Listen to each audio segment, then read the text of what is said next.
Hi, this is Hannah Sharp. My educational giant is Friedrich Froebel. He's considered the father of kindergarten.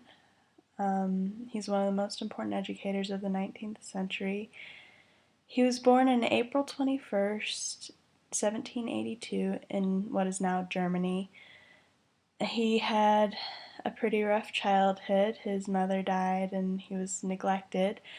But despite that, he had an uncle who helped him get on his feet and begin school. While in school, he developed a love for nature that he incorporated later on into his philosophy of teaching. After attending college courses at Jena, he was jailed for a short amount of time because of some student debt. After he got out of jail, he was looking for work and happened to find a teaching job, which he, of course, decided that was his calling in life. He furthered his studies while he was working, and his passion was ignited, and despite serving briefly in a war, he continued to work hard. He was influenced by Pestalozzi. He agreed that child-directed activities were the best way of teaching children rather than treating them like miniature adults. He believed that it was better for them to learn in a way that was more appropriate for children.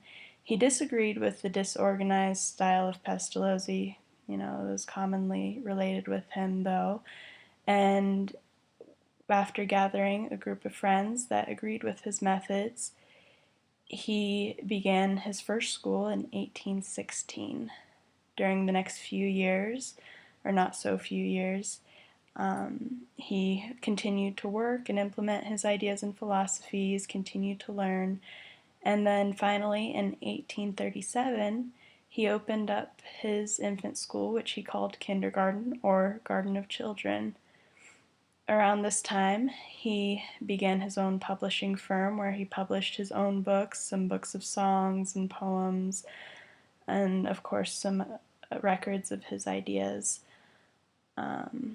Before dying, his ideas managed to make it across the sea, despite some socialist rumors of his nephew. And of course, he made some really big contributions to how we see kindergarten today. Prior to Froebel, like I said, the education of children was more related to young adults, if it was done at all. Froebel recognized that early childhood was a time of significant growth and development and wanted to take advantage of that. He was a religious man, and he believed in the practical work and use of materials and the environment to reach a better understanding. He believed that humans were productive and creative in nature, and that through play these natural tendencies could be fulfilled. He applied this using a system of gifts and occupations. He emphasized play and helped children to develop through play by providing them with these 10 gifts. The gifts were given in order to the child. The child would play with the first gift, and after playing with it for a little while, if they started to lose interest, the teacher or the mother could then stimulate the play by suggesting more ways, showing them different patterns and shapes they could make with the gifts. And then once the child mastered the first gift, he would be given the next one, and so on. Each gift would open new possibilities for the previous gift. And also one thing that was important to him was he taught both boys and girls and the rich and the poor. And so with his gifts, he wanted them to be available to children who may have been in poverty, So it was important to him that these gifts could be homemade or even found in nature, some of the materials. The first gift was a ball of string, just a simple ball with a string on the end. The second was a set with a wooden ball, a cylinder, and a cube, which introduced a little bit of geometry. Third, there were a set of 8 cubes that would fit together to create a larger cube, furthering the understanding of geometry and introducing a little bit of other mathematics. Fourth, he had a similar set of blocks, but these were rectangular blocks that could also fit together to form a cube. Fifth, some more cubes, some of which were divided diagonally into triangles, showing that different shapes could fit together to create the cubes that they were already familiar with. The sixth gift introduced different sized rectangles. Seventh, the child was given a set of parquetry tiles, which are just two-dimensional tiles of different shapes and sizes, little geometric shapes, similar to tangram tiles. Eighth was a set of little splints or sticks. The ninth gift was a set of different sized rings, followed by the 10th gift of points, which could be pebbles, beans, seeds, buttons, anything that could be connected to help the child understand the idea of points or corners. The 5 occupations consisted of solids, surfaces, lines, points, and reconstructions.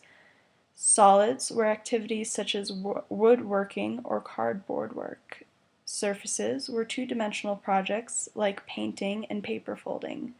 Lines were introduced with weaving, embroidery, and other linear projects. Points were emphasized through stringing beads and buttons. Reconstruction involved the student making structures by connecting sticks with softened peas or eventually wax. Froebel used these gifts and occupations to guide the children. He didn't need to use worksheets and he didn't overwhelm them with rules. It was really more about the child learning for themselves. And which is a concept that's in alignment with developmentally appropriate practices today. Aside from kindergarten, he influenced many other educational philosophers and thinkers.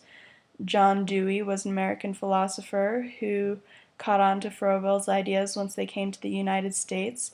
Susan Elizabeth Blow was the person who actually brought kindergarten to the United States. She opened the first kindergarten here, and she was a mouthpiece for the ideas and philosophies of Froebel. And she also translated a few of his works into English and wrote a few books of her own on the Froebel method. Frank Lloyd Wright and the Bauhaus both give credit to Froebel and his gifts with their geometry as inspiration. Patti Smith Hill wrote about the value and downfalls of Froebel's gifts. She claimed that essentially that he was loyal to a fault in his philosophies, but that was something to be admired. Froebel is not only a great contributor to modern education, but he's an example of perseverance and true passion. I know that his example has influenced me greatly. He was a continual learner and a teacher, and he really valued the children in his classroom, which is something that I try to reflect in my own life. So I hope you learned a little bit more about Froebel and some of the things that he's done, and it was good talking to you.